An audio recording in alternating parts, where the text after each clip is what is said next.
every single life matters. The primary responsibility of government, first of all, which is security. We bank mostly on intervention rather than prevention. Democracy is a government where power resides with the people. Hello and a very warm welcome to you. This is You.Gov, where we talk about you and the government. We look at your relationship with the government, with your society. And recently we've been talking about how the lockdown have affected a lot of aspects of our country, our nation, Nigeria. And we've talked about the economic impact and what the government is doing to actually alleviate the plight of the citizens. We've also looked at the education impact, the impact on our children, and how that if the lockdown is not called off totally in terms of letting children go back to school, we might have a decade of education poverty. We also talked about the issue of social well-being of citizens in this time. But this week, we're taking another look at an aspect of the lockdown and why it should be called off. After this break, we'll tell you more. Stay with us.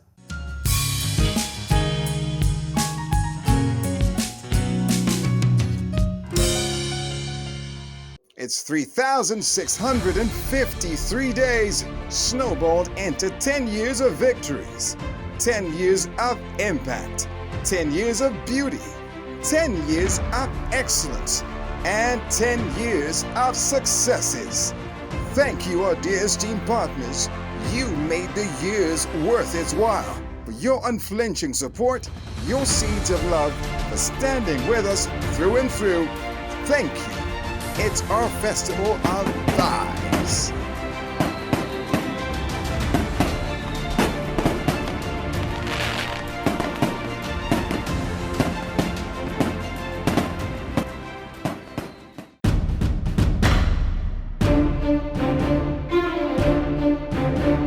This week, we are taking a look at the impact of lockdown on the labor sector, with particular focus on the private labor sector. The organized private labor sector and labor organizations had earlier indicated their opposition to continued shutdown of the economy. Nigerian Labour Congress (NLC) had also recently opposed a fresh lockdown of the economy, saying it would be retrogressive and would have tremendous negative economic and social consequences on the country. This position is also the view held by several Nigerians who have been feeling the brunt of the various phases of the lockdown.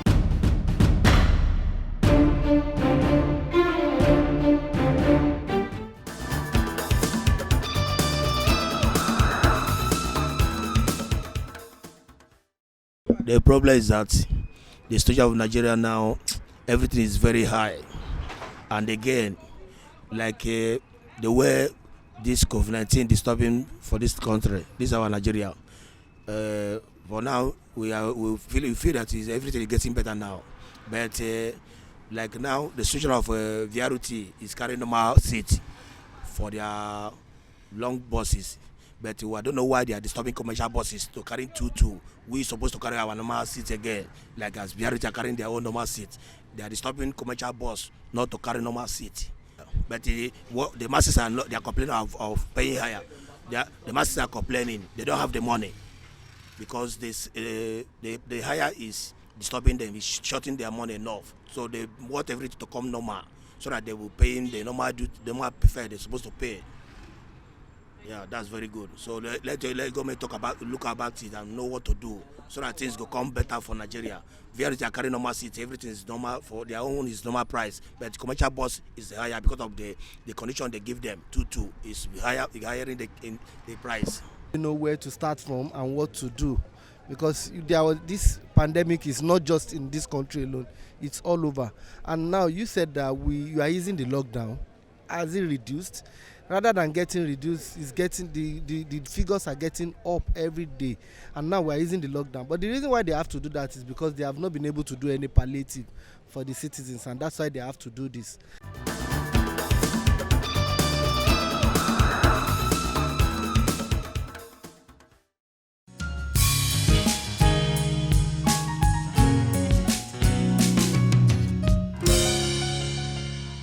You're welcome back. Well, if you just joined us, this is You.Gov, and this week on the show, we did tell you that we are taking another look at the lockdown and its impact. This time around, we're looking at workers. How have they been affected by the lockdown? Some people have been laid off. all over the world, we're hearing of workers being sent packing under the guise of the pandemic and the fact that companies are running bankrupt and things like that. What can these workers do? How do they survive? How does a nation actually come back or recover from a situation like this? First of all, we'll be speaking with a human resource personnel, Amaka, Ezeh, who will be talking about the lockdown, its effect on the economy and workers. Take a listen.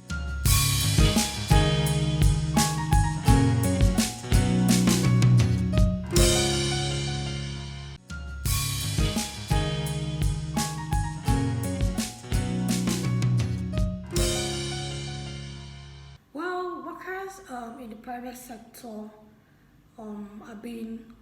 the salaries are being slashed, and asked what should they do and how should they seek a redress. So to be honest, right, the business climate in Nigeria is tough enough ordinarily, let alone with the adverse effect of the pandemic on so many business sectors. Okay, so what I would say in this instance is that wherever you are currently and you're experiencing this salary slashes and all of that, I want you to know that you are not alone. It's a global pandemic. Everybody's feeling the heat in one way or the other, right? So what you as a person have to do is continue to keep your performance high, perform optimally on the job. And I must say, talking about salary slashes, these businesses, to pay salaries, they pay salaries from their sales turnover.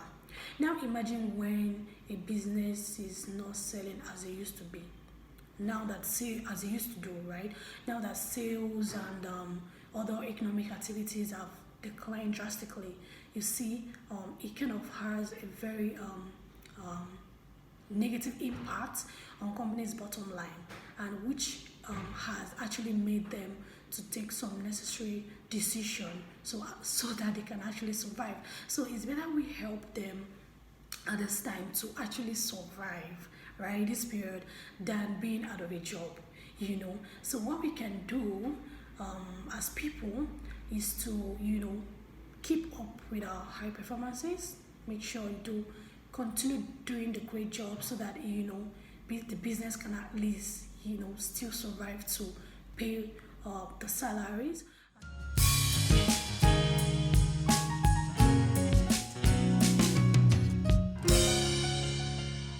Yes, the Nigerian economy can survive the effects of the lockdown. Yes, with forward-thinking policies and implementation, it is doable. But to be frank, it's going to really be a tough one. It's going to be a tough one in the sense that before the pandemic, the Nigerian economy have been, grappling with the recovery of the 2014 oil price shock, and the news that the Lagos Chamber of Commerce and Industry has a projected recession to, strike this quarter, third quarter, which is actually the quarter that we are in currently. And last quarter, I think we were on a negative GDP. So all of these are indications that it is not, we can't escape it, right? But the plans we put in place, and not just the plans, the policies, and not just the policies, the implementation, right, of those policies will go a long way to cushioning the shock of the recession. So I think the FIRS and the SIRS waiving some percentage of the personal and corporate income tax will go a long way to helping individuals and companies to actually, survive the effects of the recession. Also learned that the CBN had planned a fiscal stimulus package for some individuals, like a 50 billion naira for household and small business owners. They also mentioned 100 billion for the health sector and 1 trillion for the manufacturing sector. Now, if all of these fiscal policies are implemented, it's really going a long way. I think the key word here is actually rolling out all of these plans, because they are very good ones. You know, when they are properly implemented and given to individuals who and businesses who actually need this, it will go a very long way to cushioning the effects of the recession. Thank you.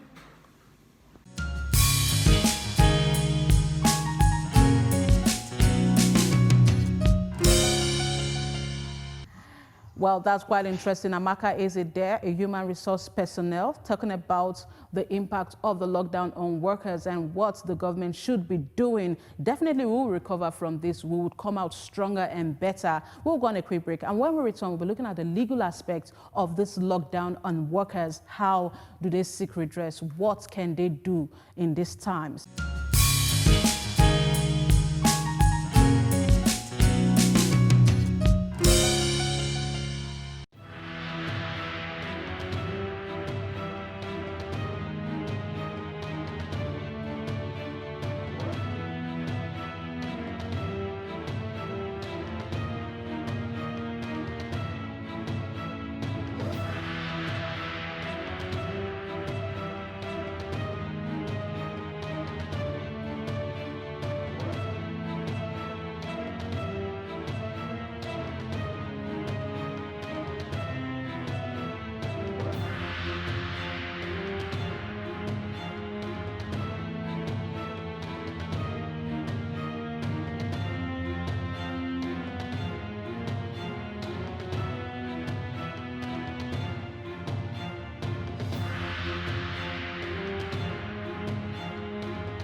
It's 3,653 days snowballed into 10 years of victories, 10 years of impact, 10 years of beauty, 10 years of excellence, and 10 years of successes. Thank you, our dear esteemed partners. You made the years worth its while. For your unflinching support, your seeds of love, for standing with us through and through. Thank you. It's our festival of vibes.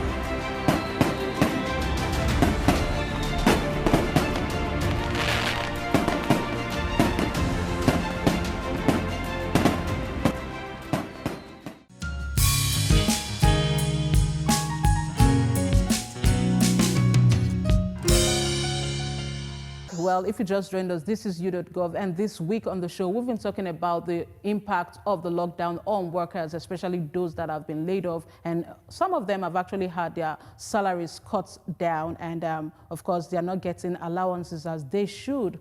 We know that the world is going through something major at the moment, but how do we come out of it? How do workers seek redress? Do they have any succor? Do they have any support in terms of legal backing at all? And this time around, we'll be joined by a legal practitioner, Samuel Akpologun, who will be answering our questions in this regard. Samuel, you're welcome to You.Gov. Thank you very much. I'm glad to be here. Okay, so we know you've talked about some other aspects of the lockdown as it pertains to workers and the labor sector generally. Looking at the news of people being laid off, especially in the private sector. Even recently, we saw a protest by the Empower workers saying that the government should pay them the stipends that they are owed and all that. How do you react generally, first of all, as a legal practitioner and as a citizen of this dear country? How do you react to this state of affairs? Well, generally, it is appalling. It is unfortunate. I think that's the right word. It's unfortunate that we have come to this point. Generally, I think that the lockdown, which was foisted on the nation, has a very negative impact on the society, not only on Nigeria, but on the world at large, because this is, from a world view, a world perspective, it doesn't affect Nigeria alone, it affects the international community. So I think it's a very unfortunate situation, but I believe that there is a way ahead.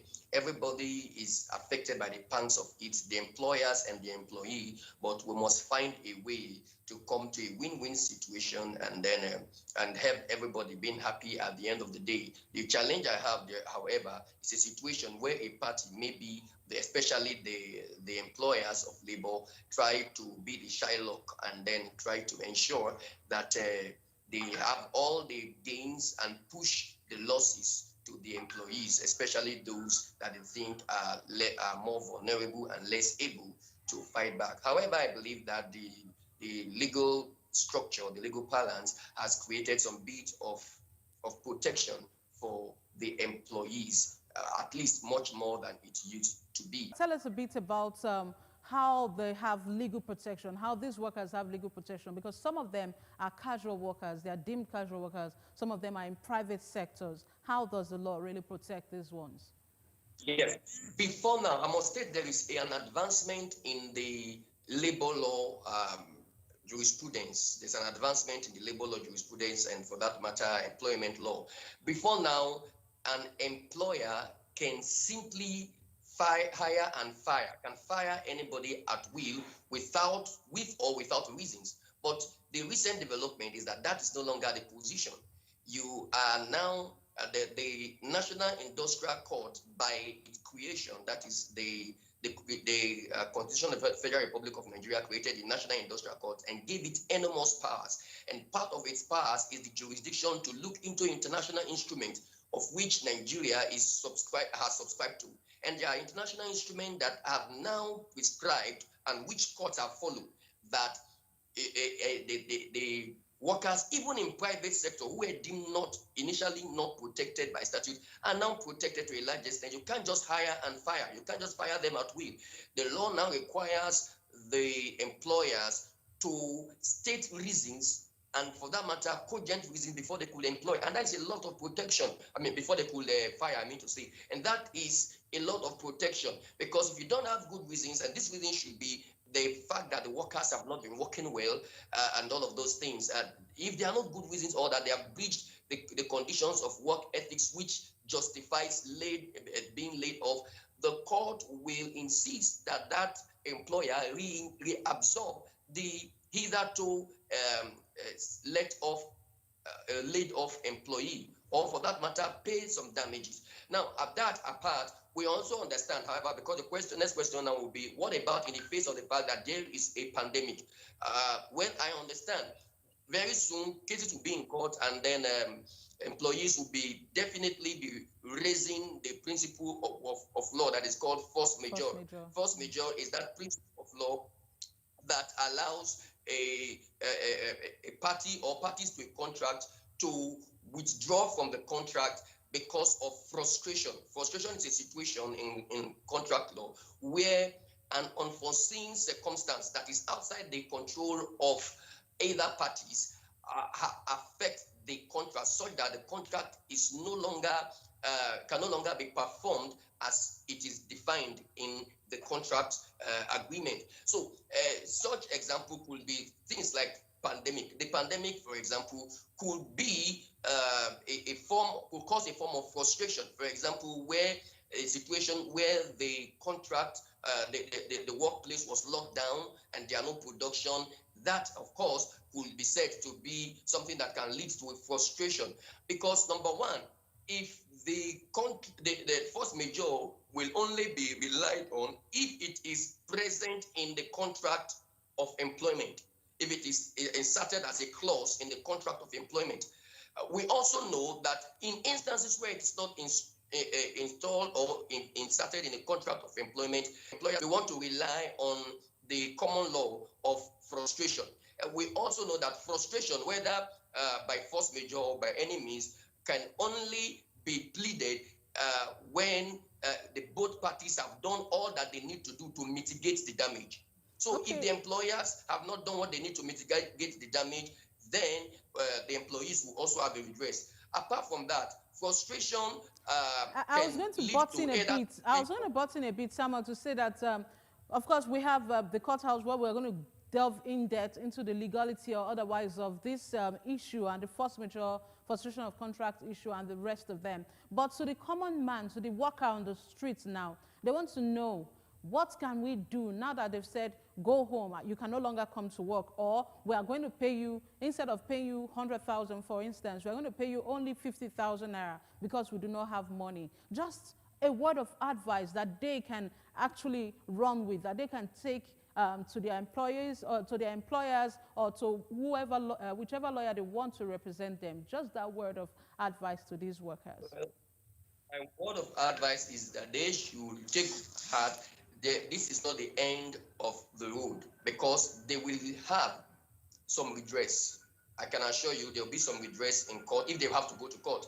Another way is to negotiate with their employers. That's the best way. I think that's the first way, because even if there is frustration, there is room for negotiation. You can negotiate, okay, employers say we can pay you half your salary, and then himself knows what is going on. He can accept that rather than a layoff.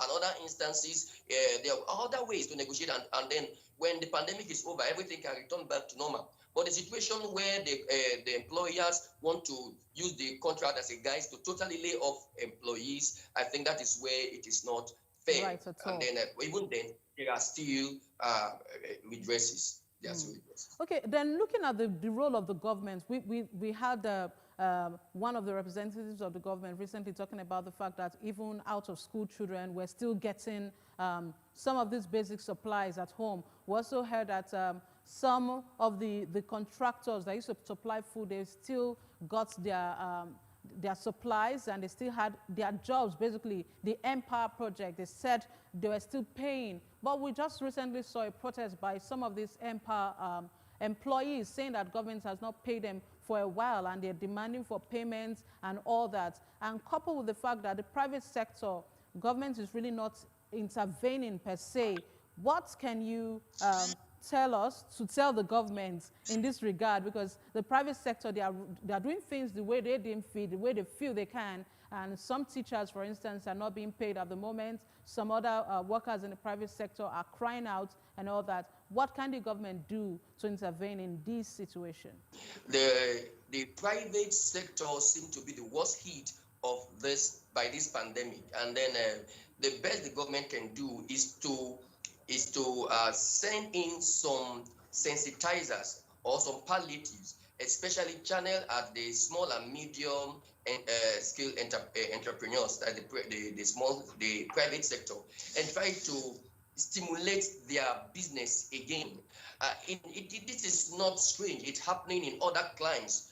Other countries are doing that. Some form of palliatives. I'm not saying just giving them food at home. I'm talking about helping, even if it is loan, some well amortized loan that can help them to come back on their feet again.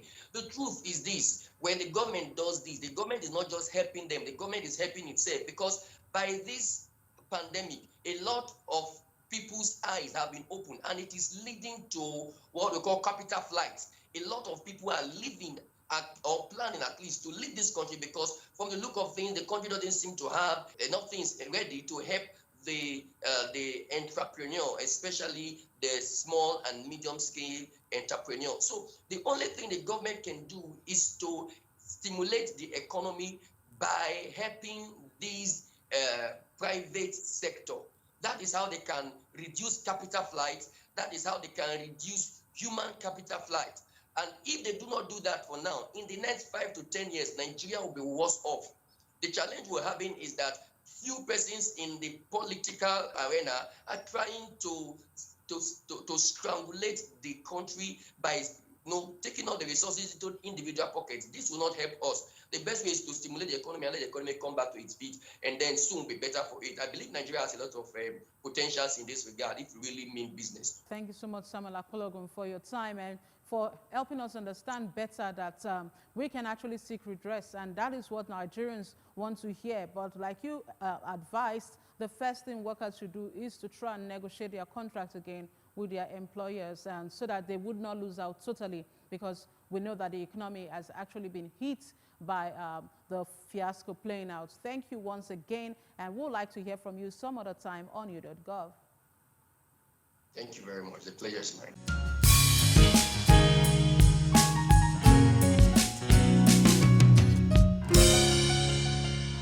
Okay, well, it's still You.Gov, and we are talking about how the labor market has been affected and how workers can actually seek redress. We've had a human resource personnel telling us what to do, and also we just spoke with a legal practitioner giving us the legal backing to actually seek redress, telling us the law actually protects workers. And we have some tidbits in this regard for you.